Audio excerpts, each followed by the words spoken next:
Hit me. From Studio A in Arcata, behind the redwood curtain, it's time for... Succotash. Yes, Succotash, the Comedy Soundcast Soundcast featuring snippets from comedy... Soundcast. And also interviews with comedians, comedian soundcasters, and other showbiz folk. And now, here's this episode's host from up the coast, the man who puts the X in Xbox and the tie on antisocial, Comedy Soundcast Soundcaster, Tyson Saner. Saner. Saner.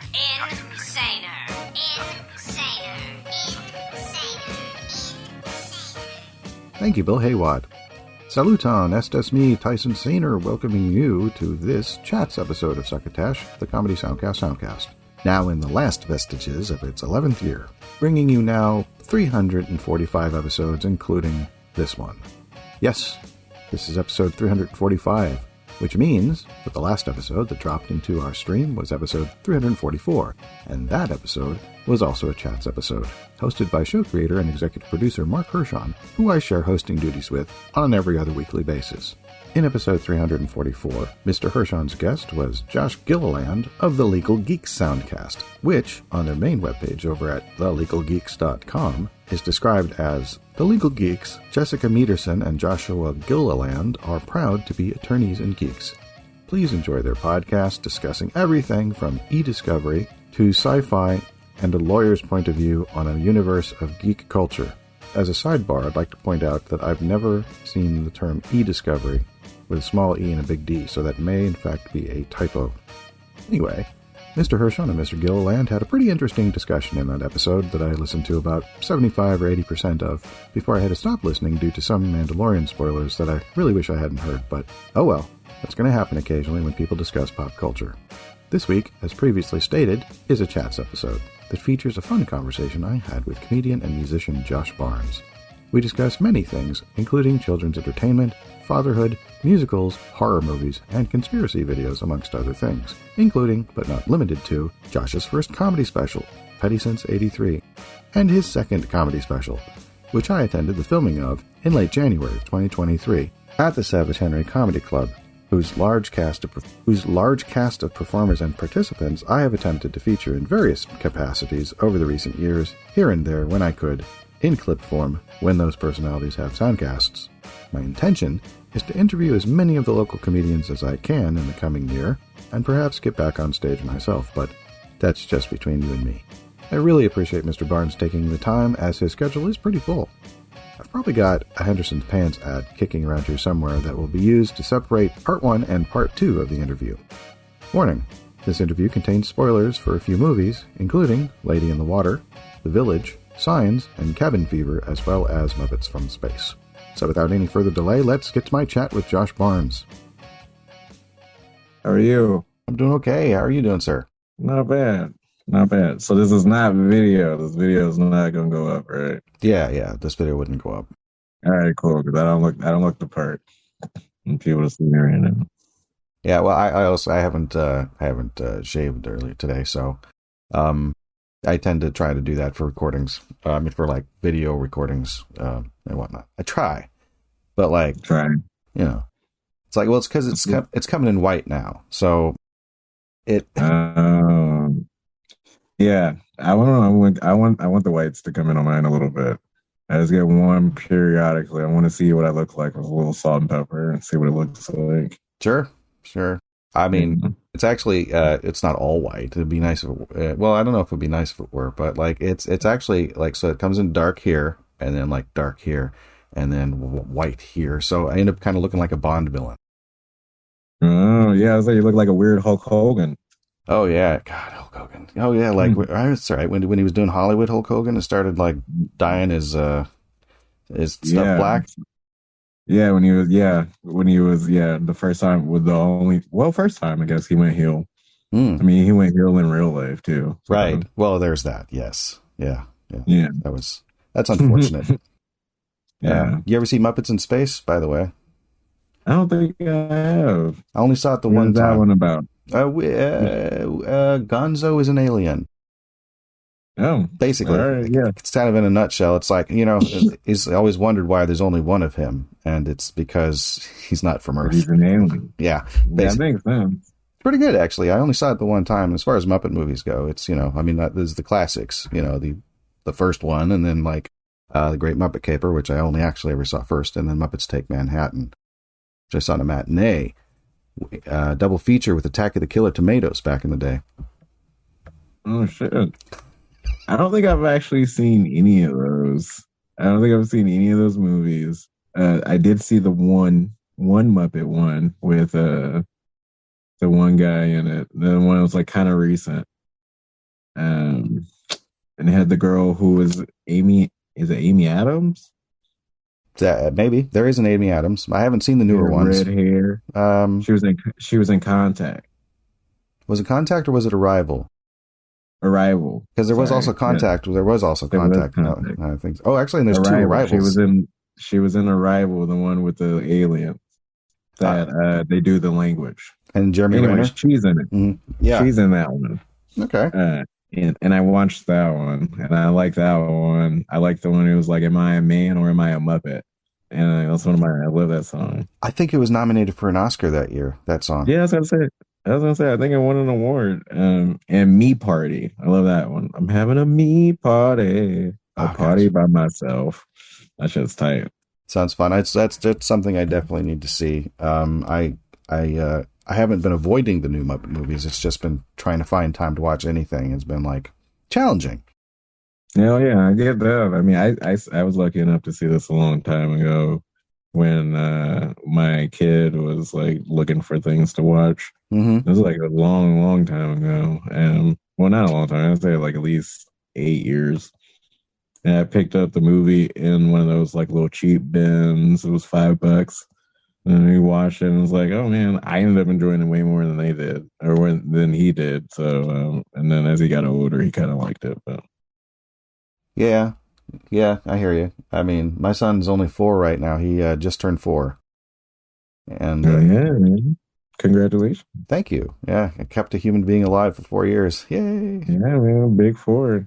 I'm trying to get you're doing better. I'm trying to get my second one to 4 too. So you're doing better than I am so far. I mean, yeah, you have it's cool. You've got 2 kids. That's right. That's pretty awesome. Oh yeah, 10 and 3. Mm-hmm. Oh, there's a bit of a delay. 10 and 3. 10 and 3. Oh, and by the way, welcome to Succotash. I should probably get that out of the way. Oh yeah, well, hello. I just like kind of starting to roll, and then to just sort of ease it in. But I realized that I hadn't said anything to the audience that will be hearing this. Yeah. My guest is Josh Barnes, local comedian, local and also an import or an implant, or what do they call them? A transplant. You didn't always live in Humboldt. I did not. I actually moved to Humboldt from Riverside. So yeah, I moved up here from Riverside, California. I was in the military down there, and I left from there, and then I've been here for about 8 years now, 9 years up here in Humboldt County. Thank you for your service, by the way. Oh yeah, no problem. I didn't do much, but I appreciate it. 9 years, huh? So let's see. That puts it at let me see. I could do math. 2014. So yeah, 2014, I think I got it in 2015. I could be wrong. I know my son was like 2, I think, or maybe 3. Okay, so we met in 2017. Yep, Northtown Coffee, right? Northtown Coffee, yeah. Mm-hmm. I had heard there was a local comedy scene. I had heard your podcast, Just Joshin', and I think I had clipped it for Succotash by that point. Yeah, I should bring that back.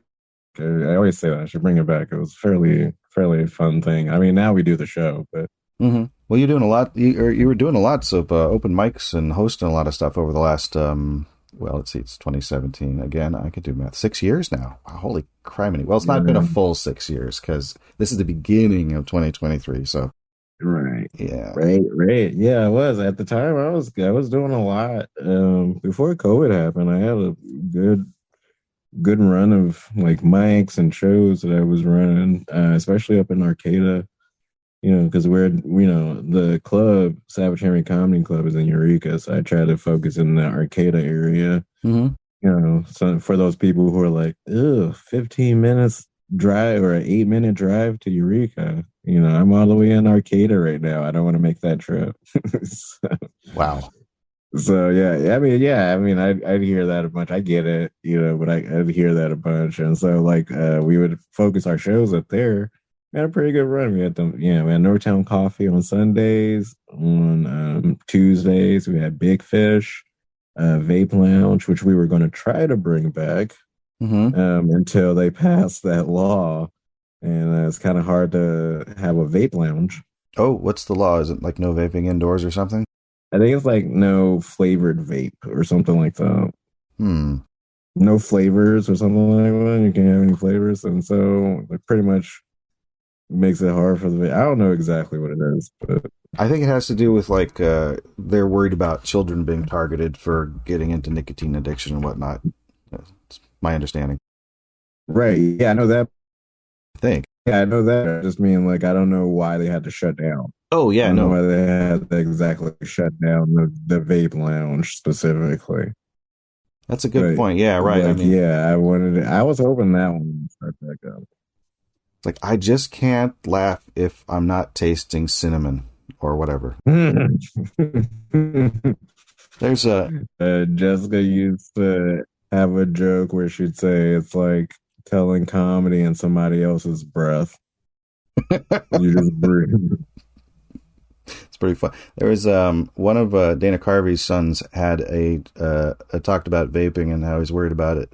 They're saying targeting it towards kids, and then he gave 2 fictional flavors, one of which I don't know, but I can give you the second one. And the first one was like, it's like, oh no, this isn't for kids. What flavor is that? Oh, it's caramel ripple fudge surprise or something.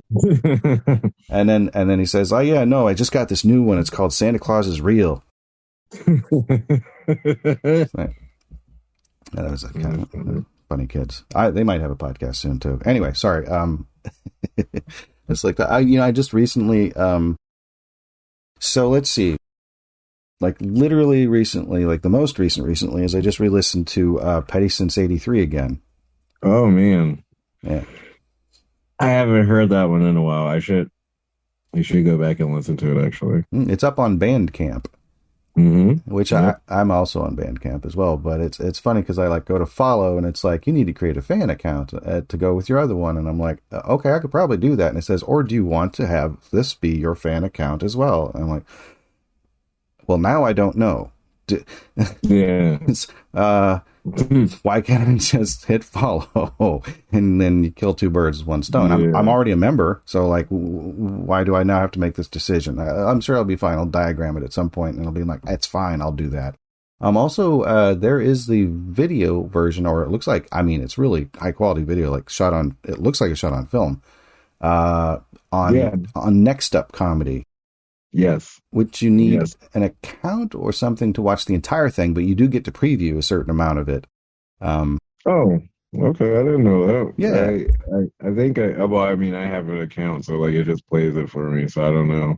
Right. But I do I'm thinking about actually getting it off there soon and putting it on YouTube. Just so it's a lot more accessible, easier for people to get to. Take it off, chop it up into little chunks. Oh yeah, and put it out. Especially as I've now moved on to the second one. So put on a playlist. Yeah. That's interesting. So you're you take a bigger thing and chop it up into little things and put on a playlist.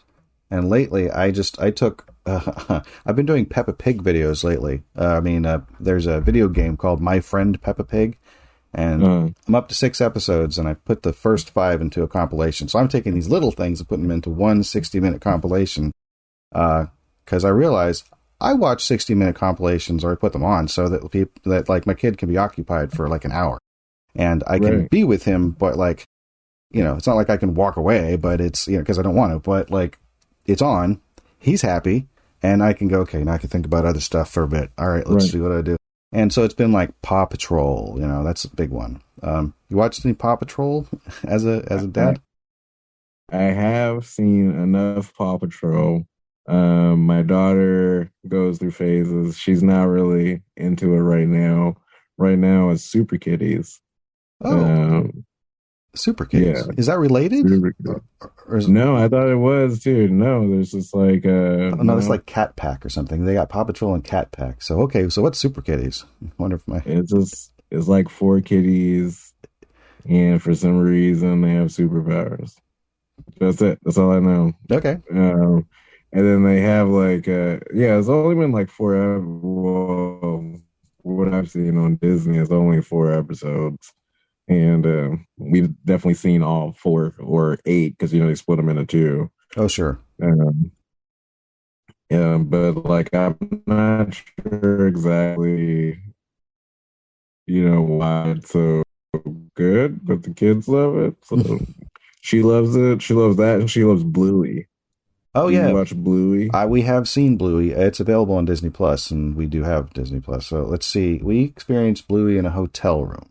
That's where we get a lot of the new programs. This is where we, I think, saw part of the Paw Patrol movie for the first time was in the hotel room. Because, you got to find stuff that's like, it's safe for the kids. So it's like, well, it's either this or the Food Channel, which we watch a lot of anyway. Yeah, we watched the movie too. The movie was pretty good. It's not bad. And the animation is like a step, many, many, many steps up from the TV show. Yeah. Because the TV animation it's not Pixar, but it's not bad. And then like the movie animation is like kind of Pixar, pretty close. It's up there. It was definitely better than I thought it was going to be. It's hard for me to really get into those because I watch all the other like little nerdy stuff about them.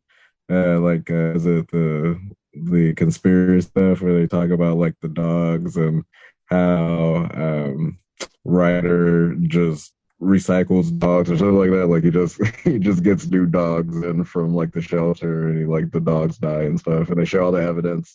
And like I'll be watching stuff like that, so it just ruins it for me. That's hilarious. It's really. I should send you one so you can see. It's really fun to watch. Like they do stuff like that. They do Dora. Oh, really? Why Dora? Yeah, stuff about Blue's Clues. There's all kinds of little ones. There's a guy he used to do it. Was it? God, I can't remember the name right now. I can remember his name on YouTube, but I can't remember the name of it. Game Theory, Film Theory. Sounds familiar. He does all 3 of those. He does Film Theory. His name's like Matt Pat or something like that.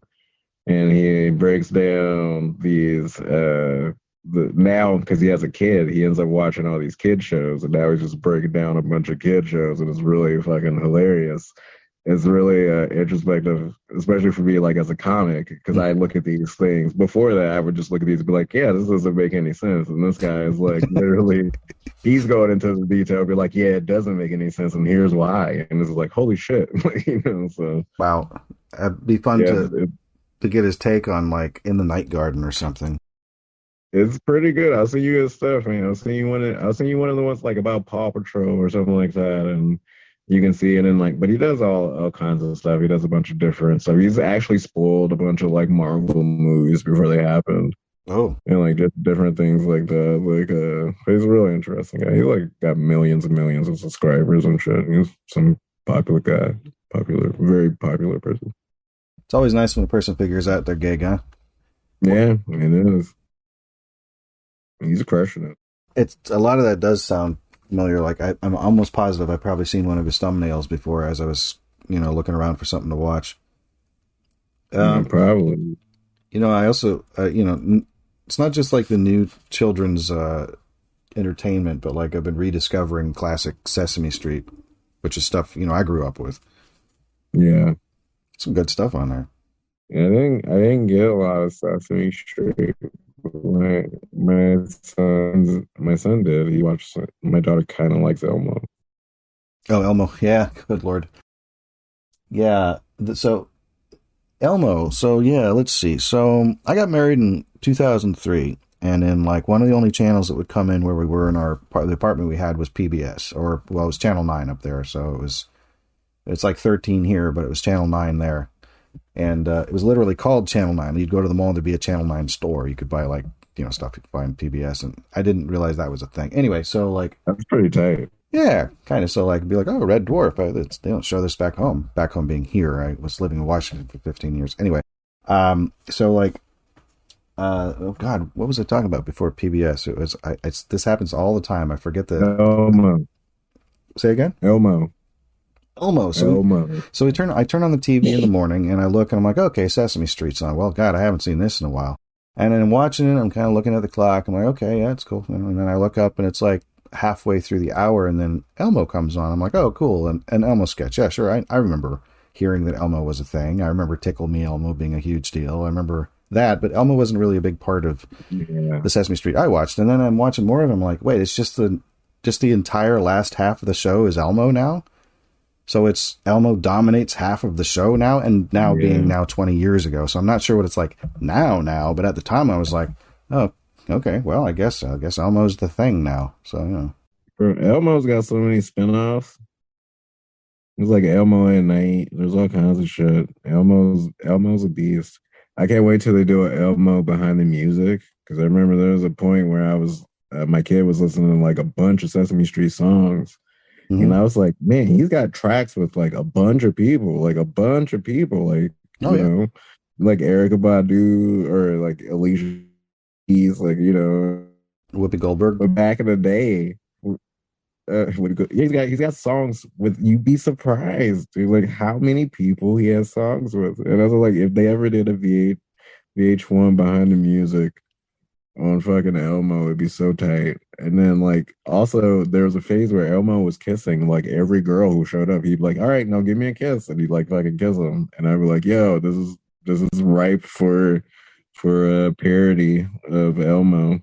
Oh yeah, like it's like Richard Dawson territory. It's like Family Feud, old days Family Feud thing. Yeah, I can't wait to roast him one day. I wish I could do an Elmo voice. I used to be able to do more high pitched characters, but like it's harder these days. Or else I'd probably do an Elmo joke now. Most of my impressions end up being like of like old dead movie stars, which can be fun. Which one? What's your favorite? I think probably Christopher Lee. Christopher Lee. Yes. Yeah. I played Dracula in the 70s in Hammer Films. I was I was also Saruman in the Lord of the Rings movies. Saruman the White. Yeah. You've heard of Saruman the White, which is very close. How you find out you could do these voices? Well, it's weird. My son and I both have this habit of kind of like hearing something we find funny or interesting, kind of repeating it to ourselves in our own voices. Like, and then like after a while, I notice that my voice will sound close to somebody else's voice, and then I'll kind of like lean into it and tune it a little bit if I think it can be developed into something. Sometimes I'm like, I feel like I should be able to do this one voice, so maybe let's see, and I'll listen to it a bunch of times and see how close I can get to it. Like Vincent Price was one of those, and that's a really difficult one to like just bust out, but he's got a certain characteristics to his voice, like especially certain eras. He's very silky and round. Starts there, it's soft and round. It's right, like that's kind of where it goes. And yes, my dear, it's that kind of thing. It's very what was it? There was a movie called House on Haunted Hill, and like he's in it, the original House on Haunted Hill, and or is it The Haunting of Hill House? No, it's House on Haunted Hill, and people are walking through a hallway and like blood drips on one of the lady's hands, and like one of the people are like, oh no, they've marked you, like the ghosts are going to get you, kind of thing, right? And she says, oh, who would want to haunt me? And then Vincent Price says, I would say any self-respecting male ghost. Yeah, that's good. And then they just keep going, and it's like that didn't happen. And everybody in is like, it's like they keep going back to the main room and like just drinking. It's like a lot of drinking going on. But it's not, what are they going to do? Nobody's got like a phone they can check and be like, yeah, okay.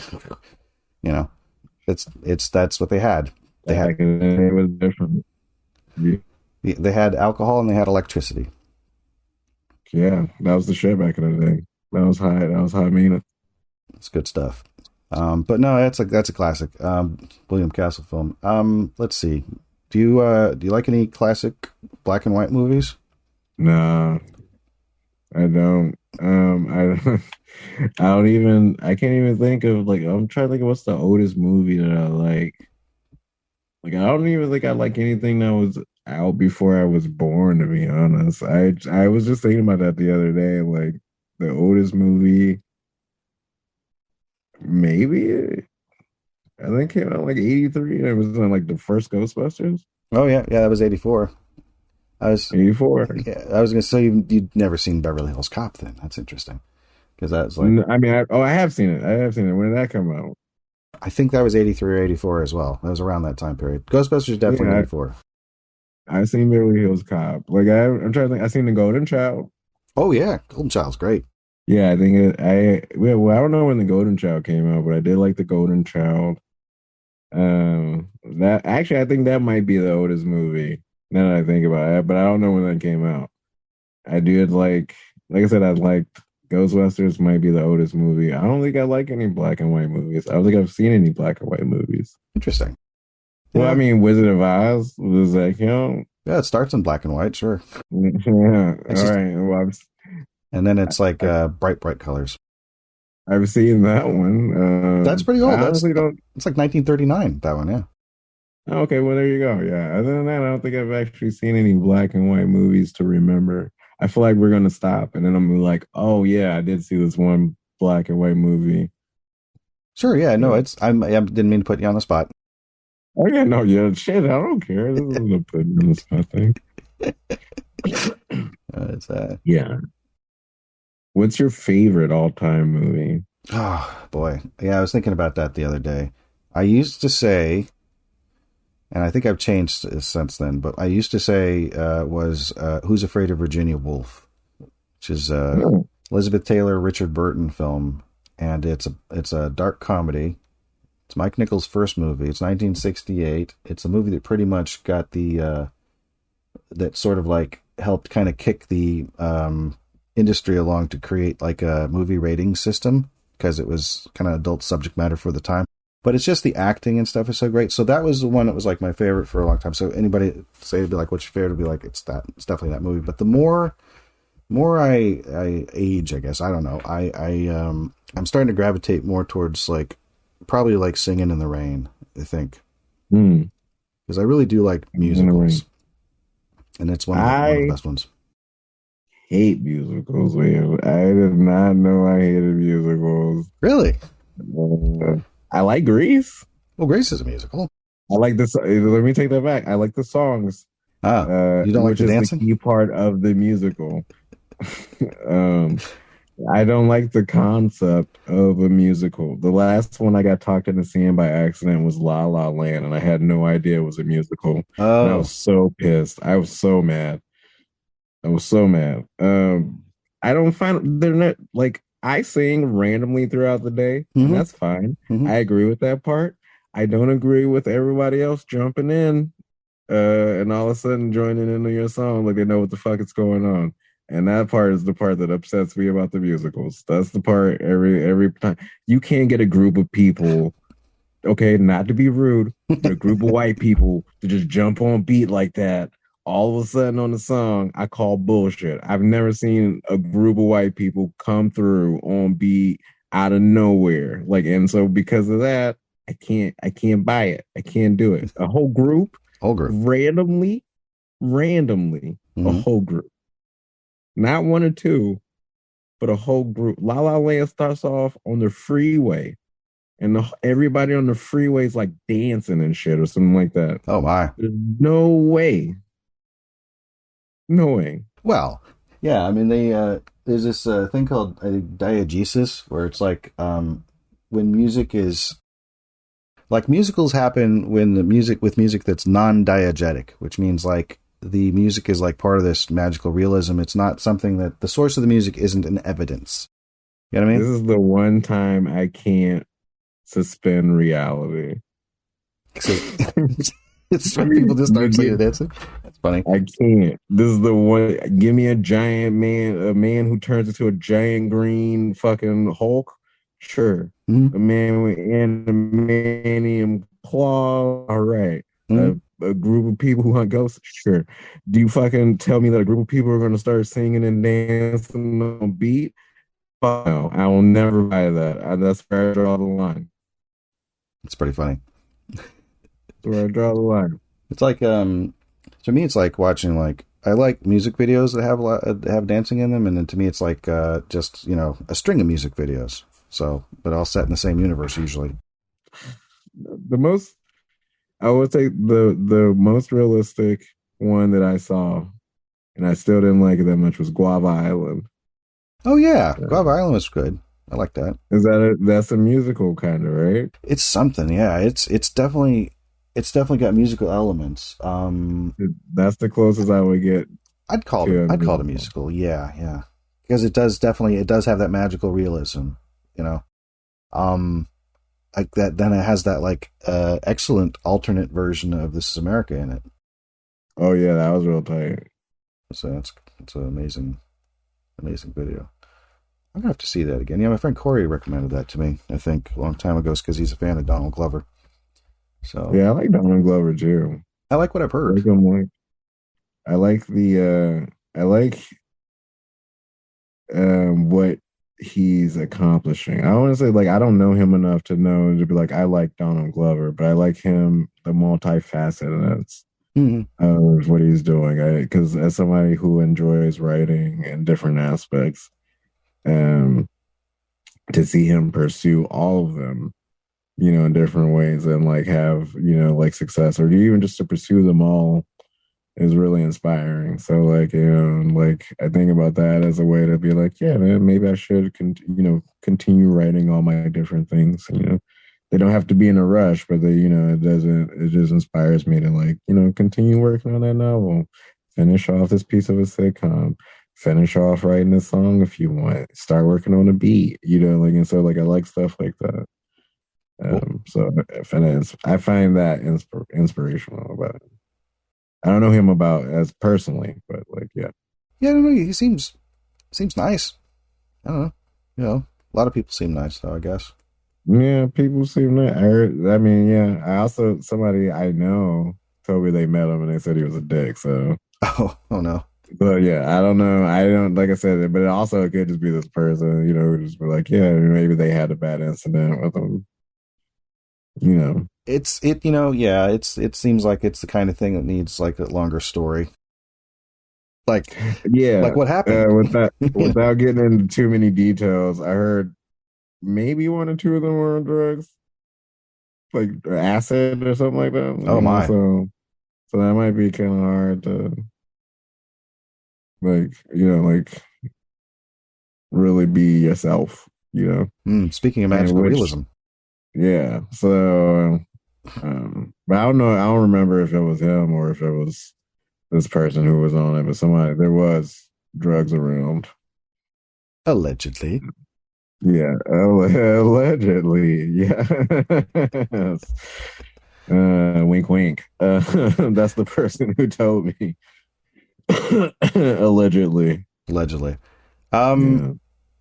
Okay, let's see. So yeah, I was listening to Petty since '83. So very recently, like right now, it's the day before Valentine's Day. It's the 13th of February. February. And February. Yeah. And you had your second, I think it was your second major special. Well, yeah, it's a comedy special. You did a comedy special at Savage Henry. Again, another one, a new one. I did. It's called 37 with an asterisk. Because I'm actually 39 right now. But the concept came out when I was 37. The idea for it, the age 37 in general. But it was just you spend 18 years, right, being a kid, 18 years being an adult. That's 36. The age 37 is your year to just like figure out what you're going to do. Like, you're either going to grow up, because now you've had enough time to experience both. You're going to grow up, or you're going to just just continue to be a big ass kid, you know. And Yeah. that's where the inspiration, that's where the idea of the title came from. Let's see. I was trying to figure out 37. What year was that when I was 37? I feel like it was 2011. It seems right. 2011. I think so. Wait. 2011. You're older than me? Oh, significantly. Yes. Well, I mean, I'm not significantly. I don't say significantly. Well, I mean, let's see. So I was born in 1974. That's 9 years. Yeah, I'm gonna be 49 at the end of the month. So. Oh man, I'm gonna be 40 this year. I've been thinking about this for the past few months. It's my big 40 birthday. It's pretty. Yeah. 49 next month. Yep. Or as I call it, scraping the underside of 50. Ooh, how did you like how you like your 40s? You know, the 40s they were fine. You know, there was it was probably by most well, no, I'd say between 35 and 45 was probably my most intensely creative period. Probably. Because, like, you know, when I'm 35, I'm like, I'm going to be 40. And then when I was 40, I'm like, I'm going to be 45 or so, whatever it is, you know. And I put out a song called Hey, I Don't Mind when I was 41, I think. Because I it was about, you know, being okay with how crazy it feels to be a person sometimes. Oh yeah, I feel that. Yeah, and it was, you know, it's a song I sing on it. You know, it's not, you know, it was one of the. It was also a time when I was like, okay, I've got the technology to capture an okay vocal performance recording wise. You know, nothing about necessarily my ability to sing, but like the actual making an okay recording and marry it with the the audio that I'm producing in my digital audio workstation, and then making it not sound like utter crap. And then putting that out. So I was like, oh, it's a good time for that. Let me put that out. And then like at 44, let's see, was it 44? This is 2019. In 2019, I was about to turn 45. So at the end of 44, Jareth was born, and then I turned 45 a month later. So that part of my 40s has been being a dad, and that part's all great, you know. I mean, aside from the constant anxiety, which my understanding is never goes away. Outside of the constant tiredness, it's pretty fun. Oh yeah, I don't even mind being tired. It's the anxiety. I mean the exhaustion from that can be fucking. Oh yeah, no, you're right. Yeah, absolutely. That can fucking wear you out like that. That time I've never experienced the level of tiredness that I've experienced in that sense. Is what I'm saying. Like, it's the amount of mental things that you also have to facilitate and like take care of with a child. You know, factor in what they know and don't know, and like understand. Like, that can also be tiresome. I was talking to at your show, by the way. I think it was between shows because I watched both the early show and the late show. Oh man, I got something to tell you about that too. Okay. Yeah, but after you finish your story, go ahead. I'm sorry. Oh no, it's fine. I just wanted to. So like, I was talking to Trevor Lockwood between shows. I think it was between shows, and we were talking about various things, and he was, you know, he has his jokes about not having kids and whatnot, and he asked me how I was having a kid, and I was like, well, you know, it's like you ever see The Bourne Identity, where it's like Matt Damon's in the cafe and he's like, he doesn't understand why he's tuned the way he is because he doesn't have you seen The Bourne Identity, Josh? Yeah. So he's like, why do I, you know, I know that there's 3 doors in this building. I know that person has a knife in their boot. I know that person over there is, you know, it's like that, except like, okay, so that could kill my child. That could kill my child. There's an exposed wire over there. There's a corner of a table that's his head height. There's a, you know, so it's basically that. So much less fun in that regard. So it's like Jason Bourne, except that could kill my child stuff. Yeah. And that can be pretty exhausting. Yeah. So that was me trying to give back the ball from what you said rather than just talk about something not related. No, I completely, trust me, I completely understand and I completely get it. Like, I do the same thing where it's like, oh, I hope everything's going to be okay. I hope I don't look away for a second and something happens. You know? It's like, I had one job. Yeah. One job with millions of little jobs. Yeah, well, maybe not millions, but... Hello, friends. Bill Haywatt here to tell you that sometimes it's not your pants, but what's in your pants that's important. And when the contents of your trousers is a pair of Henderson's bivouac briefs, your privates couldn't be in better hands. Henderson's Pants is, of course, world-renowned for their pants and trousers. But we believe in building lower body garments from your bottom on up, which means it's high time that we get into the underwear game as well. And what better way to announce to the world that we're ready to get into your pants than with Henderson's bivouac briefs? These are not just some wimpy, wispy man panties. No siree, Bob. Henderson's bivouac briefs are woven from 100% Kevlar and are made with everything you need when getting home is not an option. Whether you're spending the night with a friend or a week away on a business trip, Henderson's patented multi-pocket technology gives you more than a dozen places to stow your junk in your trunks. A toothbrush, a razor, dental floss, a shoehorn, a fountain pen, a couple of plums, a ripe banana. The only limit to the things you can carry in your Henderson's bivouac briefs is your imagination and any applicable local law. Originally designed for MacGyver, Inspector Gadget, and the Professor from Gilligan's Island, Henderson's bivouac briefs are just the ticket when you want to play hide the salami and really mean it. That's Henderson's, makers of manly unmentionables since 2013, and now back to Succotash. Thank you, Bill Haywatt. We now return you to my conversation with Joshua Barnes, already in progress. Yeah, you were saying something about the shows. Oh, yeah. So, at my, I do this at the second show, the gig about the orgasmic birth, right? Mm-hmm. So I'm doing that, and the lady in the front row raises her hand. I don't know if you remember that, right? I do. Yeah. And she had an orgasmic birth.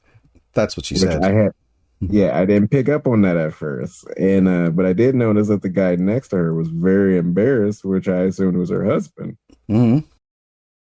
Right? And later on, after the show's done, I actually took pictures with these people. This is the part that's crazy. I took pictures with these people, both of them. Patrick, the local guy who takes pictures around here, he has pictures of him. They took pictures with me near the wall and everything. They talked to him after the show, and I see my godfather who came to visit. He's outside talking to who I presume is the wife and like flirting, and I'm like, oh, that's dangerous, But I also noticed that the guy inside is a little bit flirty too, So I'm like, okay, maybe they have some kind of understanding, open relationship kind of thing, I talked to my godfather and my mom the next day. Turns out that lady and that guy were daughter son, or not daughter son, mother son. So it was her son. That's why he was. That was her son who had the orgasmic birth. He was the orgasmic birth. I see. And he was finding out at the show. That's pretty funny. And that's why he was so embarrassed in the front row. But I was like, dude, if you're ever, and I came back to the mic the next day, I said, if you're ever wondering if you're in the right place at the right time, I was like, I told that joke so many times over the years. I've ran into somebody who's had an orgasmic birth. I've never ran into somebody who had one and the person who was responsible for it were both in attendance. And it was the one time it was recorded. And it's a video, because we're also doing video too. And I was like, you can't tell me that these things don't happen, You're like, if this isn't a sign that I'm in the right place at the right time, that's the ultimate sign. Especially because I didn't have any clue till the next day that that's actually what was happening. So that was actually pretty exciting too. That's fantastic. I think they call that serendipity. Yeah, it was beautiful. I was like, if you're ever wondering, the universe has you in the right place. That was a beautiful sign for me. That's fantastic. It's funny because I was sitting, I think, I'm going to say 2 rows behind her maybe. And I think you asked her to describe it and she said it was like magical or something like that. And in my head, I turned to nobody, because I don't know anybody there. And I kind of turned to somebody and said, I'm not sure she understands the question to myself. But that's just the way it felt at the time. And I was like, maybe she does. Maybe. And it's like, maybe she's drunk. And it's like, oh no, she's serious. Okay. Well, yeah, those crowd interactions are always fun. You just never know exactly what you're going to get. And like, you try to practice for those moments where you're just like, I don't really understand what you're saying right now, but I understand enough to go past and continue moving. You you have your fallback answers or your side answers and stuff that you can go to and be like, oh, well, this is what somebody else said. But like that interaction, I'll always remember that for the rest of my life. And it was like a beautiful, beautiful moment. It's fantastic. It could be I don't know, what would that be? 5-10 minutes in your next special, maybe? And it's possible. Yeah. We were thinking about putting it as I did want to put an actual post-credit scene in the video. And so we're talking about it. My original post-credit scenes was going to be something completely different, but we're thinking about doing a post-credit scene and having it come on and have it be just the audio of me explaining what just happened. Perfect. So, yeah, that's what we're talking about. So, I don't know. We'll see what happens. So, did Alec Cole direct this one as well? No, this one was not. Alex. This one was, no, it's Alec. Oh, it is Alec. It says Alex on Next Up Comedy. And then I remembered, it is Alec because his Instagram is a lick hole. And it's Alec. So they must have messed it up. This one was recorded by Lauren Brenner. And we had a few other cameras too. But what we're going to do, I'm actually going to have it edited by Chris's daughter, Phoebe. I mean, not Sarah, not Phoebe. Oh my goodness, I'm drawing a blank right now. Not Phoebe. Haley, sorry. And so she's going to actually do the editing for it and put it together. So I'm probably going to also put that one out in portions too, the same way I'm planning on doing Petty Since 83. Cool. That way people can get to it and, get to the, small pieces and stuff. I feel like I should know this, but are you on TikTok? No. Okay. I go on there every now and then to look at it, but no, I'm not actually on it. Okay. Yeah, because I am on TikTok. I put a lot of game clips on there. And there's some fun stuff on there. But that would be a good place to put like short form stuff to kind of like see how it does, because you get a pretty fast response, I mean, like, that's what go ahead. I heard. I'm very poor at getting on social media. I'm very I'm not good at sharing. And that's always been a very critical thing for oh yeah, you need to post more on social media. You need to have more stuff out. And I would I just don't like to, I'm just not a social person. And so I end up I want to do TikTok. I think I would have fun. I just don't want people to, I don't want to do TikTok. Well, I don't know how to explain it. I'd like to do it. Mm-hmm. I just don't want to be committed to doing it. Oh yeah, I see what you mean. Yeah, no, I mean, I don't put out things every day. The more I put out, the better they do. So that's good enough. Well, yeah, I know. That's what I'm saying. Like, I feel like I need to go into it. Like, I need to launch into it. I feel like I couldn't just be like, I'm gonna do one or two. Mm-hmm. And I feel like I'd be like, I have to do three, and I have to do another one, and I had to keep going, like that kind of thing. I totally, yeah. Because like I started putting up, like I said, I was putting up game clips, and like I tried game like one or two here and there, and then I thought, well, what if I do a combination release campaign with like, I'll do these. I have this video game called Dark Souls, and I've been playing that, and I like, why don't I, as I'm editing the one for YouTube, pick out like a few clips that I would put up on TikTok, a minute here, 30 seconds there, if it's just something that, might be a little preview for people. Because if I put that clip on YouTube, it's not a good chance it's going to be seen. It's too short, but TikTok is made for short form stuff. So I basically would do it. So I'd put out a clip. First I made sure that I had them. I put my little, www.tysonsaner.com at either the top or the bottom so that people at least see it. And then and know it exists, because like how else are they going to know it exists otherwise? And then I'll put it out, and then I just won't look at TikTok for like hours and hours and hours. And I'll look back occasionally, see if it did okay. And usually there'll be a bit where it'll start to bloop bloop bloop bloop bloop, and then it kind of reaches a plateau and then just sort of stops. I'm like, well, if I could put one out in the morning, and then one out in the evening, and then put one out in the next morning, put one out in the next evening, and then that it's good for a while. Then that's still something, but like that gives me more of a game plan, because if I just go, well, what am I going to do? Like if I'm still in the what am I going to do phase, and it's just not going to get done, or it's going to seem like a lot more work than it actually is. So yeah. So that's fun, figuring that kind of thing out, being like, oh, well, it's not that much work. I just have to do it. Yeah, I feel like it's like that with a lot of things. Is like once you finally get into the rhythm, like I really want to do YouTube videos, and actually make them and produce them, and like I've even like at when it was like I'll just figure out how to do my own like music videos. Like I want to figure out how to do my own something, because I'm kind of trying to get other people to do it, but to help me out, but like.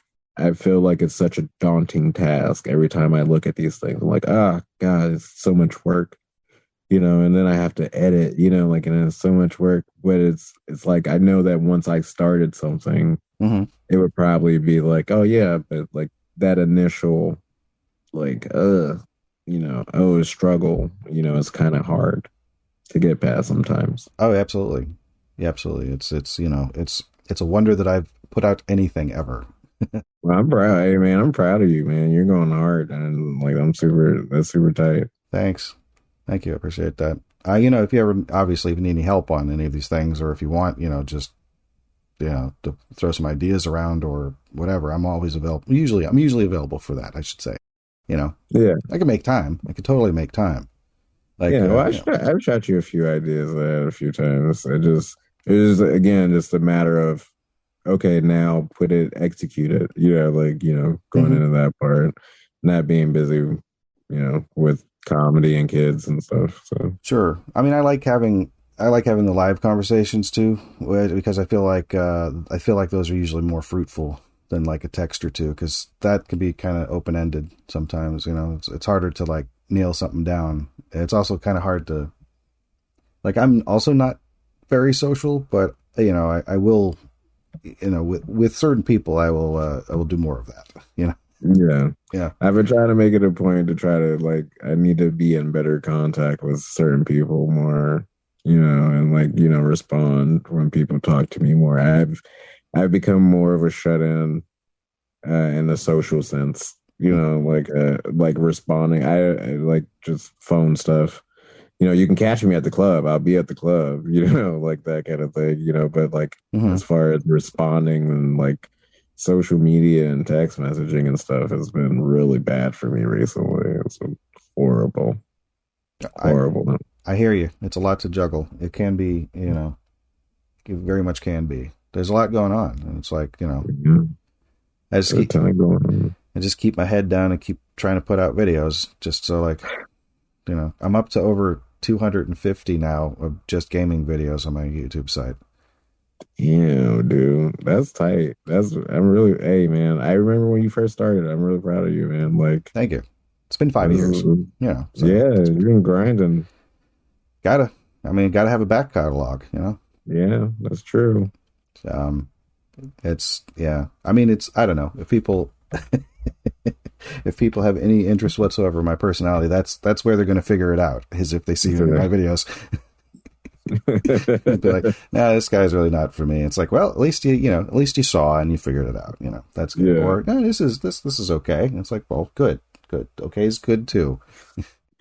Yeah, I can tolerate this. That's all I'm going for. I'll tolerate this enough. All right, that's good. That's all I'm asking. I'm just happy that people like the Peppa Pig videos. And by the way, by people I mean children, because they're made. Those videos are made for kids specifically.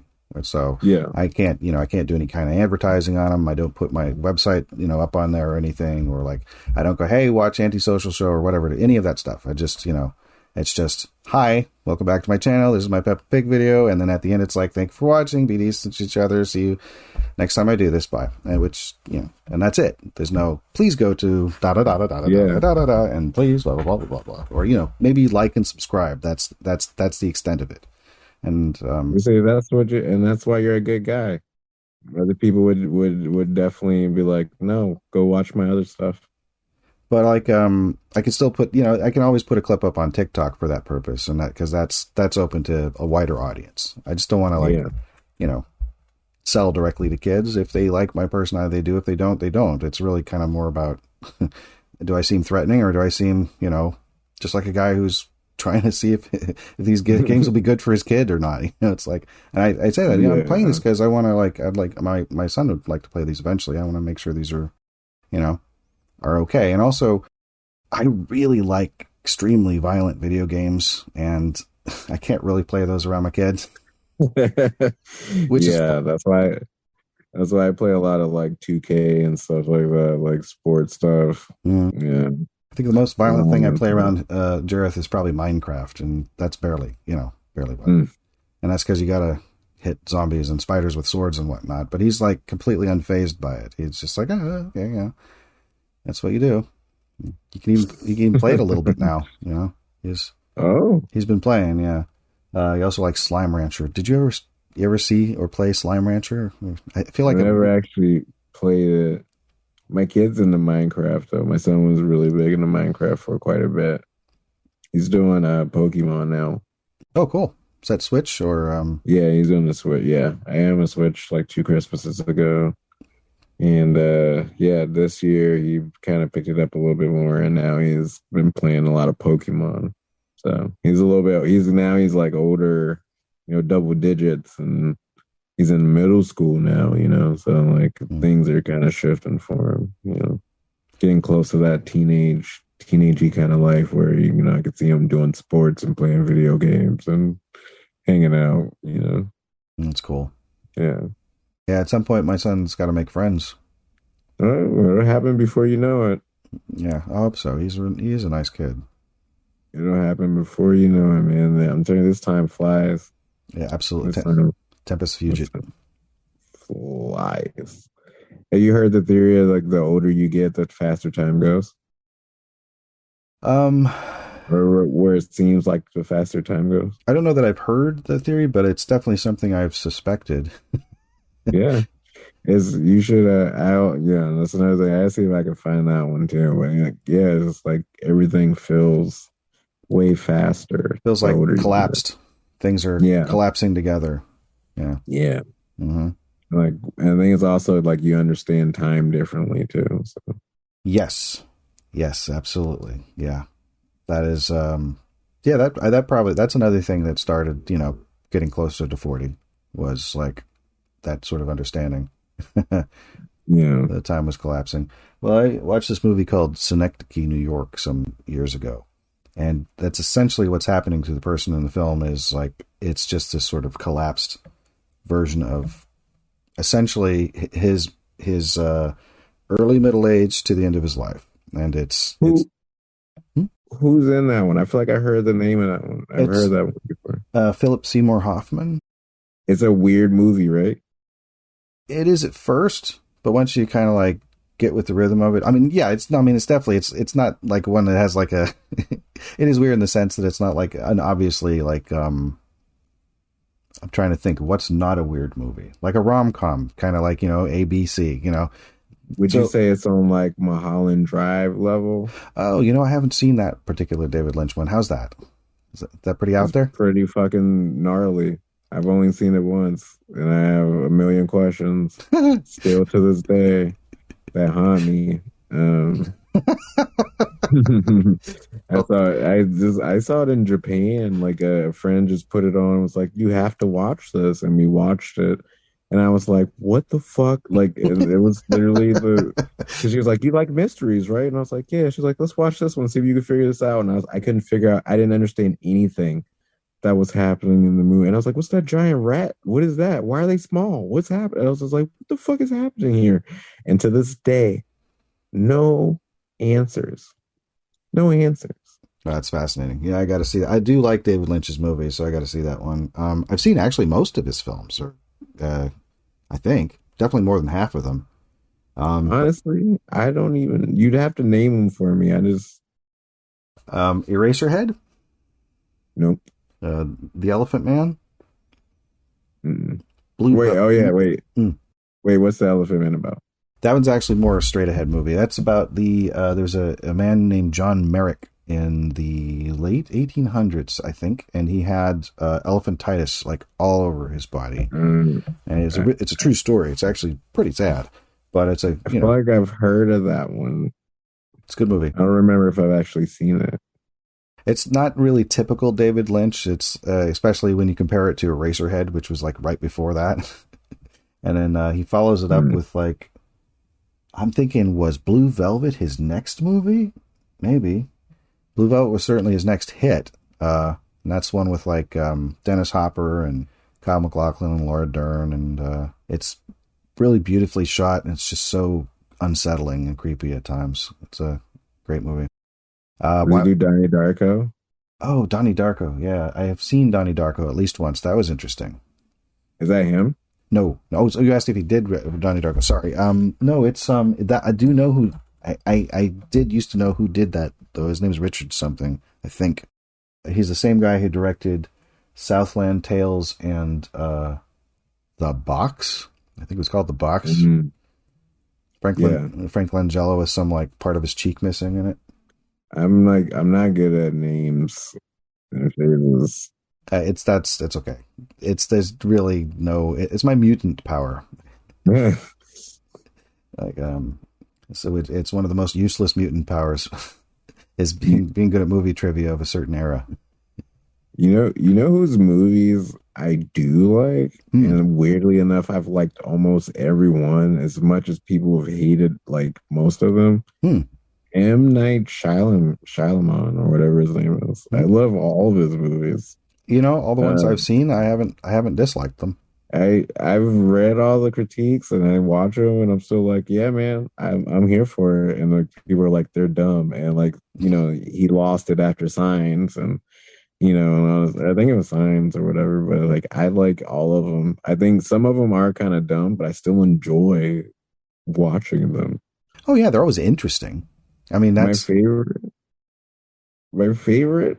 Lady in the Water. Have you seen that one? Yeah, Lady in the Water is a great movie. It's weird, but it's really good. It's like he makes movies that are like long Twilight Zone episodes. Yeah. So that one was really weird. It's very weird. Bryce Dallas Howard, Paul Giamatti, that one guy. Sorry, Bob Balaban. That one guy. The other person. I like it when. Yeah, what was the big reveal? He was the healer or some shit? Like the butterflies were around him all the time or some shit? Like it was... Something like that, yeah. I think the big reveal was that, it's not a dream.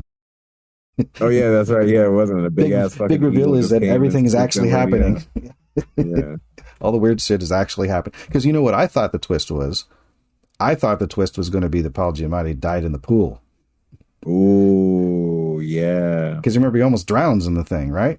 That's right. I was like, and now the rest of the movie is just his brain ready to die, essentially. He's, that's what I thought. So like the whole time I'm like, okay, this is probably what it's going to be. Let's see how let's see how Jacob's Ladder effed up this gets, or is it going to be okay? And then I was like, this is actually really odd but charming, you know? Yeah, that's the feeling I got. It was like, it wasn't like, it was just a fun movie. It wasn't like, it didn't take it wasn't like, if you look at it as just a movie that's trying to be like whatever, as opposed to like, oh, this is a movie. Like, it didn't have the twist. Like you said, the twist was that it was just real. It's what it seemed to be, but yeah. Like, that's what it was. Like, all his other movies, the twist was like, oh, this is the village is really just a reservation, like, or some shit like that. And what was the other one? Like, the science, they get hit with water and like, all that shit. And this one was just like, no, it's actually just a fucking giant bird that's going to pick up this chicken, just dip, like, and you never really see the bird either. That's the other thing too. You just see like the bird kind of briefly come in, swoop, and then like dip. And the bird had some kind of like, it was like folklore basically. All the things were like folklore based, and I guess it was like, no, all this folklore is true, or whatever. Yeah. So now I want to go watch it. I tried to find it again the other day. It's like you have to buy it. It's like hard to find anywhere. I think that one's probably worth having in the library. Yeah, I want to keep that one forever. I enjoy that one. Like I said, it's just a weird ass movie. I actually thought After Earth was pretty decent. I take that back. That's the only one I haven't seen. Oh, really? That is the only one I haven't seen, and I heard that one was the worst. That's what everybody said about Lady in the Water. Was that it was the worst one? Like every one he does is like the worst one. Although now I hear Knock at the Cabin's actually getting a lot of positive reviews. But has it already came out yet? I think it's out. Yeah, it really. It really makes me uncomfortable. The premise that's in the trailer. Like I hate those kind of like situations, like hostage situations that are like that kind. Well, I mean, anybody who's seen the preview knows that people have to make a particular choice or else. ... I think the twist. I haven't seen it. I think the twist in this one is going to be like some kind of what was it, Cabin in the Woods, where like the creatures were real. Yeah, well, they were real, but they were going to really split the earth apart or some shit if they don't do it. Cabin in the Woods, that was a good one. Yeah, if you like horror movies, that was a good one. I haven't actually seen it. I just know what happened. Not because it's a horror movie, but because. If you like horror movies, it's for people who like horror movies. Yeah, that's what I heard. That's why I want to watch it. It is actually pretty good. I'm due for a rewatch on that one. I used to be so into horror movies because I love the special effects makeup and whatnot, or the like watching John Carpenter's The Thing and being like, how'd they make that? Yeah, I stopped being into them after I think it was Cabin Fever. Oh, it was the one where their skin was just coming off and shit. Yeah, I'm not. You see that one? Yeah, I have not seen that one, but I did decide to watch his. It's an Eli Roth film, and I watched Hostel. And after that, I'm like, I'm good. Too. I'm good. Yeah, I get that this is a well-made film. I just don't want to watch any more of them. Yeah, that one was pretty tough. The cabin. Yeah, I think it was like a scene where something was happening to their skin. Their skin was like peeling off or some shit. And a girl went to shave her legs, and I was just like, "Oh my god!" And it was just literally peeling her skin off with this razor, and I was like, "I can't." Yeah. I watch. Oh, do you watch The Last of Us? Not yet. No, but I will. I actually really want to play the game. I tried it. I sucked at it. And so now I'm just watching the show. I hear it's great. With the game or the show? The show. Both, but by the show specifically, I hear that's good. The show is pretty good. The game is pretty hard for me. Mm-hmm. But I'm also like, I suck at like shooting games. Really bad at shooting, which is ironic because basketball I'm really good at, and that's all you do is shoot in that one. But other than that, I'm really bad at shooting games, like horrible. And like I even when I play like Call of Duty, I'll just play the campaign or some shit and like have the assist on, like like I suck. I suck really bad at it. It's a game that I have to dedicate time to be good at. Which sucks for me because I don't have that kind of time. I hear you. I think the Borderlands series has probably helped like improve my first-person shooter skills because it sort of levels as you go. So like, as long as you don't stray too far into an area where there's foes that you can't kill because they're too tough. As long as you kind of follow the path of the story around the open areas, you start to become better at it. Also, there's some in-game mechanics where the more you use a weapon, the easier it becomes to use it as a mechanic of the game, not just as a person playing the game, but it also like improves your in-game skill. So that's like pretty tight. Yeah, so you'll be like sniping, and it's like your gun. At first, your sight will be going like this, just a little bit, and it's enough to where it's like okay, calm down, and you wish you could like take a breath and hold it. Anyway, but as you get better, there's less of that. So it's even because you're not doing it with your thumb. It's doing that, Oh, I see what you're saying. Like but it's making you seem like you're doing it. Right. And then the more you play it, the less of that there is. So it scales, like all your skills scale, which is pretty cool. And so that kind of that's like training, because I don't know. I do like first person shooters, but particular ones, like more than others. Resident Evil 4, third person shooter, great game. Probably controls like, similar probably to Last of Us in the sense where it's like you're pushing a full person around the screen and then also attempting to shoot, and various games handle that in different ways. Sounds like, yeah, I would definitely suck at that game. Did I say The Last of Us? I did say that, didn't I? Mm-hmm. Okay, I was worried that I said another game and was thinking of The Last of Us. Well, that's happened before. I've listened to recordings in the past and been like, oh, that's not what I meant to say. I meant to say the other thing. The Last of Us, I sucked at that game pretty hard, and I was just like, that's cool. I'm just going to go ahead and send it back and get something else. What, a subscription service or? No, I just took it back to GameStop. I was thinking just got something different. So you do PlayStation? I had a PlayStation. Oh, I still do, actually. I have a PlayStation 2. Or not 2. I also have a PlayStation. I'm an Xbox guy mostly, though. Predominantly, and I think mostly just because, when I switched over, it was like, oh, I play a bunch of sports on here. I got used to playing sports in there. Me and my friends would always play on this one system, and then as I played, my friends kind of dropped out of playing stuff or switched services. It was like, oh, I'm just cool. I'm already here. So, but I do have a PlayStation. I have the new one too. I just haven't hardly gotten a chance to play with anybody.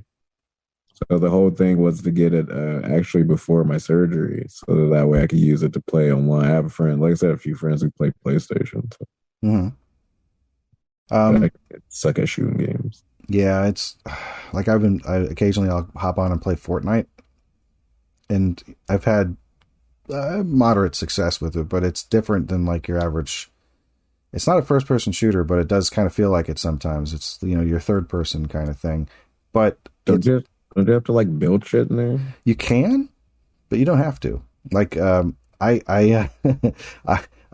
don't rely on that mechanic too much, although I know it's really kind of like it is a main thing. Well, there's the battle royale mode, like where you're dropped in when there's a bunch of people and you're trying to be last one standing, and people will definitely they mine resources like trees and rocks and stuff, and then they can build walls. It's like you kind of go flick with your thumb, and then there's like this is where your wall would go if you remove your finger from the button, and then you kind of do that, and then it goes and becomes a wall. And people have gotten really good at doing that, because when somebody's running at you and shooting, you can kind of go wall and then be like, okay, now what am I going to do next?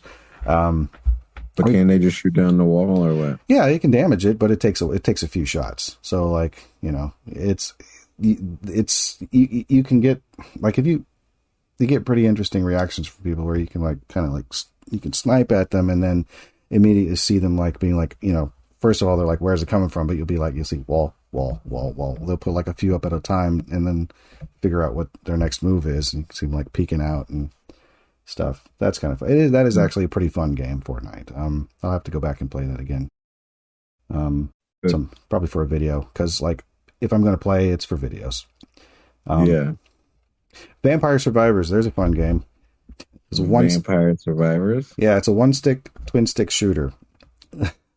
Like, you know, twin stick shooters are like, so you use your right thumb to move the character. Sorry, you move your left thumb to move the character around, and you move your right thumb to shoot in whatever direction you're doing. That's your general twin stick controls. Games like Geometry Wars and Smash TV. You remember Smash TV from the arcades? Yeah. Yeah. So that's your twin stick shooter. So Vampire Survivor is a one stick twin shooter where you're just moving the character around the screen, and the attacks are built in.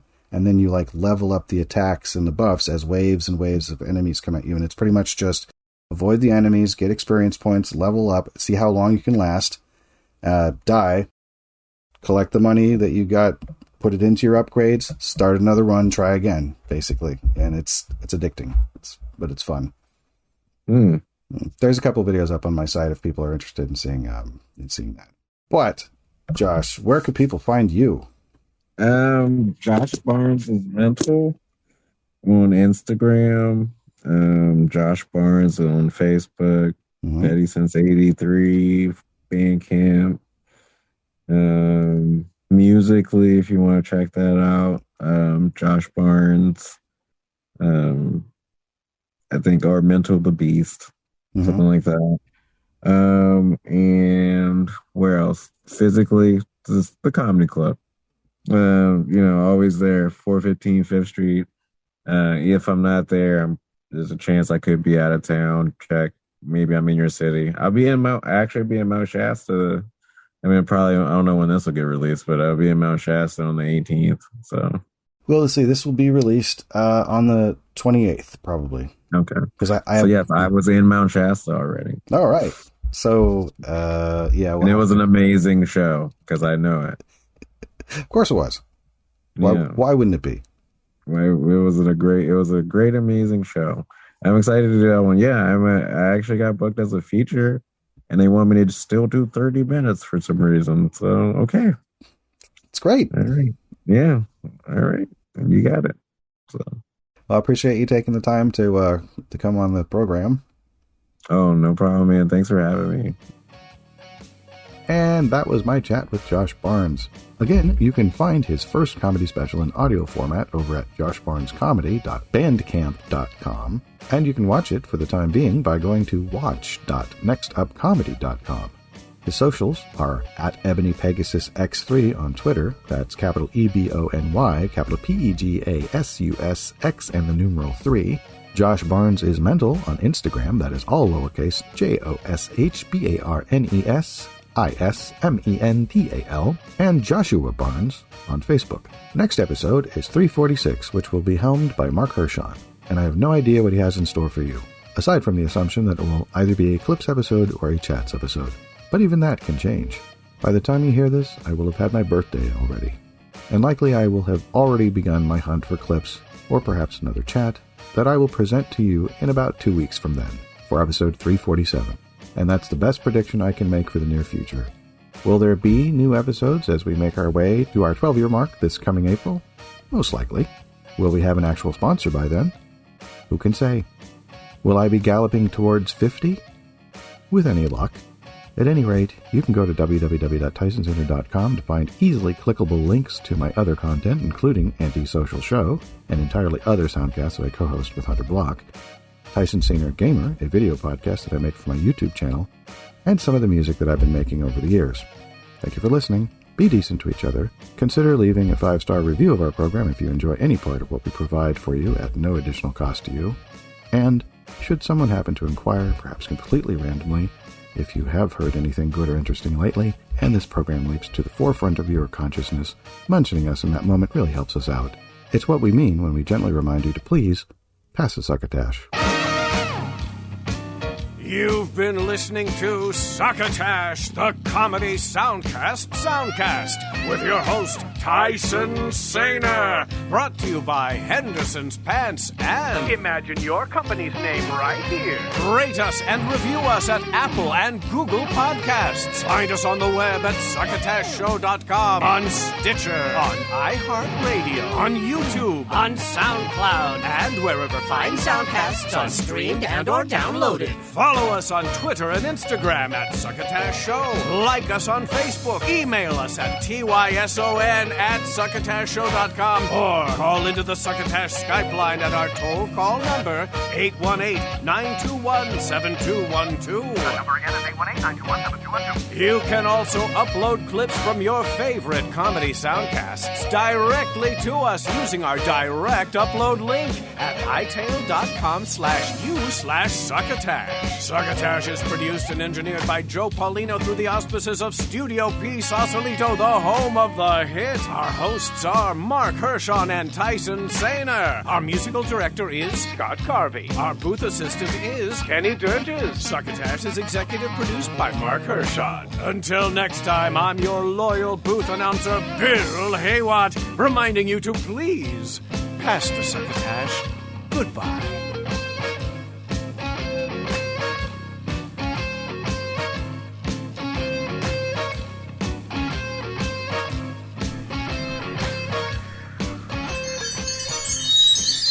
This has been a Succotash Patch production.